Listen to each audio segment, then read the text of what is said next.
Hey guys, so welcome to Monday Night Live. It's good to be able to connect with you guys in this way.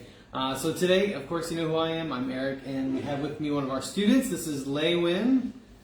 You don't say your name correctly? My name is Lavyin. Lavyin, not Lavyin, but we've called her Lavyin for so long. That's just kind of how we talk to her.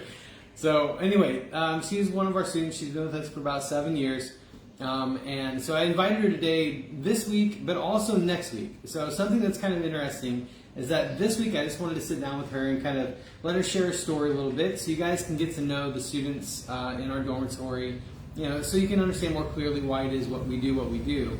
But next week, Lewa and I are going to go to the Wat, which is like the Buddhist temple area, and we're going to kind of walk around a little bit and just show you a bit of what it's like over in that area. They're quite nice and they're open for us to go over there. But it's going to be a time for you guys to really get to see for yourselves the Buddhist religion here in Cambodia and how it's practiced. So, anyways, Lavyin, thanks for coming. Appreciate that. She woke up early to be able to be here and to shower before she comes and get ready. So she's ready at 7 o'clock in the morning here in Cambodia, even though it's 7 in the evening in the U.S. So let me introduce Lavyin just a little bit, and then I'll let her talk. I'm going to ask her some questions. So Lavyin has been with us for about 7 years, almost the whole time we've been in Cambodia, not quite. But we've seen her grow from a excited young woman into a very capable, focused, and passionate woman of God. She's had a faith since the moment she came to us, but it has grown and matured in wonderful ways. She has a more clear vision for her future and what she wants to be. So Lavyin, why don't you tell everyone just a little bit about yourself, where you come from, what your family does, that kind of stuff. So my name is Lavyin again, and I'm from Takeo province, which is one of the province in Cambodia, and it's not very far from here, Cambodia. Like Phnom Penh is like only about 1 hour and a half if you ride a bike, but if you take a car, like it's just 1 hour. So actually I'm not born in a Christian family, but now my parents are believers too. And most of my members, my siblings, my 2 brothers are believe in Jesus, and they are serving in the YWAM organizations.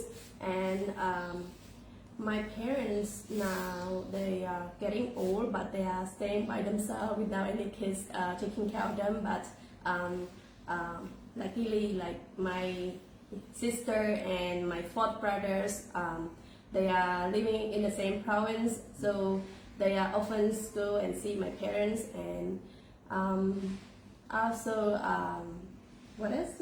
Yeah, that's good. I mean, just, you know, a little bit about who you are. So go ahead. I haven't introduced myself, like working. Okay, I'm working in Logos for the past 2 years. Which is the same school that Liz works at. Yeah. So she's working there.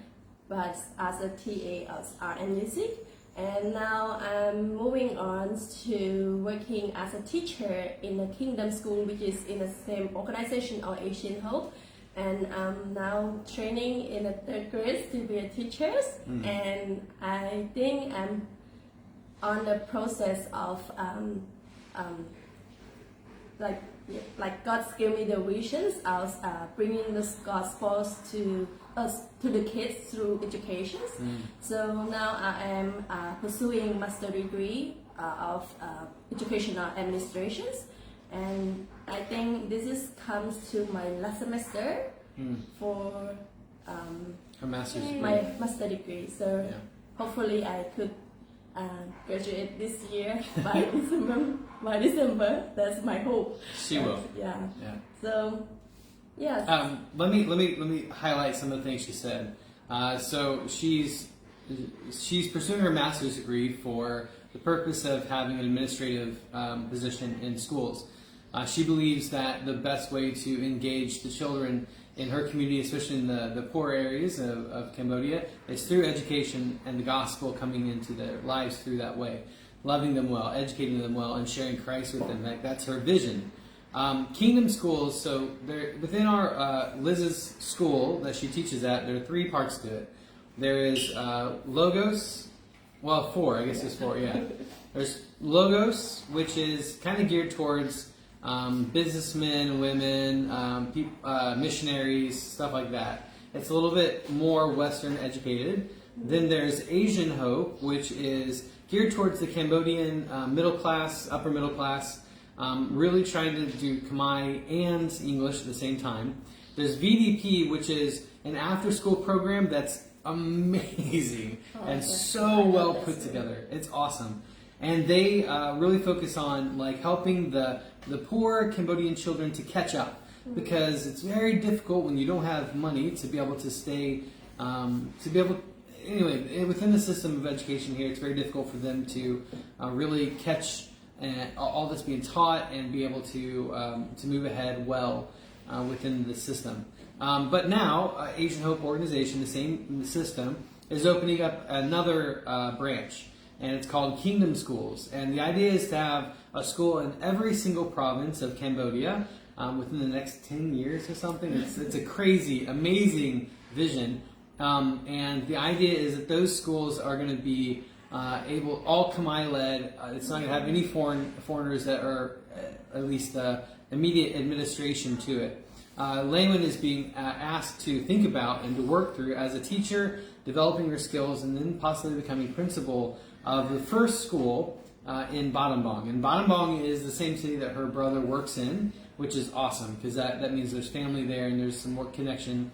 She also went to YWAM and trained there before she came to us. So, yeah, that's a bit about her vision and about her life and what's taking place. Very, very quick. But why don't you share your testimony just a little bit so people can understand how you came to faith in Christ and how your family did. So I already shared that I'm not from a Christian family. So it's bring me back to the 2012, which is I was in grade 9. So that makes me so old. So I heard about Jesus from my brother and my dad because he has a radio. So he turned on the radios every morning. Thank you for doing that. Every morning about Jesus, and I listened to it for long years, and since I was grade 2, and then when I was in grade 9, there's one pastor comes to our house to actually it's a long story. I would just say that he's come to our family, but my mom and I not believe in Jesus yet, but my dad does, and my oldest brother and my third brothers. And one day, at night I have a very bad pain, and it's like almost kill me. I feel like I cannot do it anymore. I mean I cannot hold it. Like it's so painful. I'm like crying, and my mom was very her face like very worried.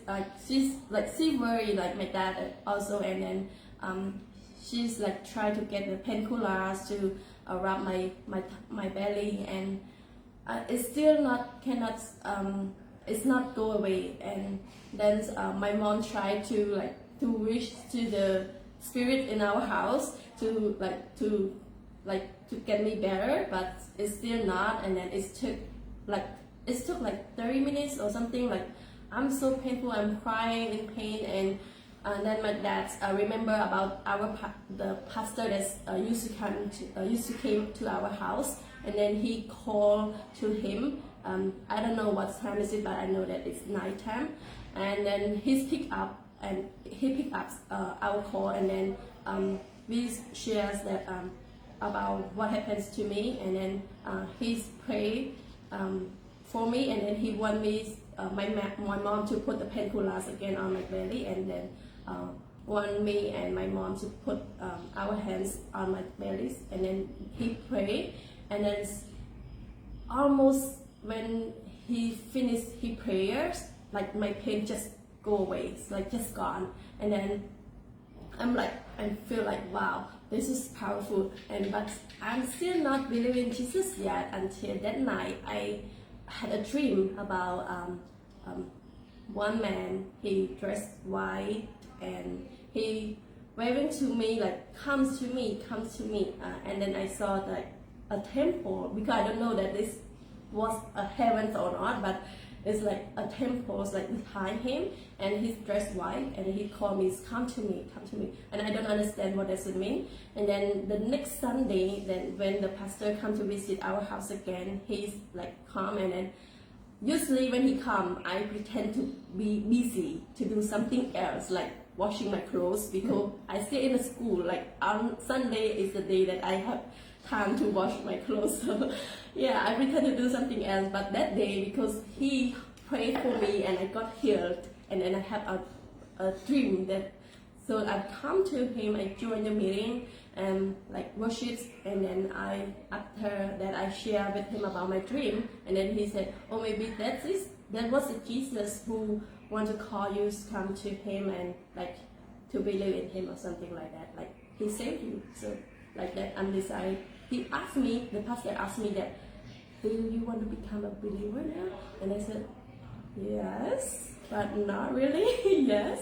So, but after that, like I'm trying to join, when he comes to our house, I'm trying to join the worships, and then I and my mom's, we are become a believers, and all the kind of worship thing in our house, like so they have like idols in the house and worship places, and so like we have different places. So like our pastor, like he just throw those away and burn it in the fires, and the pastor and the elders in ours like church. Not, we don't have a church actually. It's a home worship area. Yeah, home worship. So they like could see the spirits like flying and crying, that because we burning their house, and it's like very powerful, and that time is kind of very fighting, like spiritual fighting. Is like yeah. So that's how I believe in Jesus and how I become a Christian. I mean, guys, in the U.S. you don't often understand, or we don't understand until we move abroad and see. Cambodia, the people here, they understand that there is a real spiritual war. There's a real spirituality, and there's really demons, and there's really angels, and there really is a God. And whenever God calls people out of that, often He does it in miraculous ways. In her life, He did it through dream, through healing, and it's powerful. But that's not just that story is not unique just to Lavyin. There's lots of people who have very similar stories. God's at work in this nation and doing great things. One of the reasons that we're here is because I get to learn from these stories, and we get to grow because of it. But also, she is an example of what we want to take place in Cambodia. For there to be radical change in this nation, for people to love Christ and to see Him clearly, there needs to be people that lead well and who are an example to others around them. And Lavyin, she doesn't like for us to say it, but she is an example of that. She's someone who's taken up the call of leadership, who understands what it means to love Christ with all of her heart, mind, soul, and strength, and to use her education, use her background, use everything for the glory of the kingdom. So, yeah, I'm glad that you came and shared a little bit. Every time I hear the story, I get a little emotional. I know she does too. But yeah, this is Lavyin, and then you guys will meet her next week when we go to the temple, and we go to the Wat area, the Buddhist temple, and we'll walk around and we'll kind of share a little bit more about that. So thanks for joining us, and we'll see you guys next time. Thank you.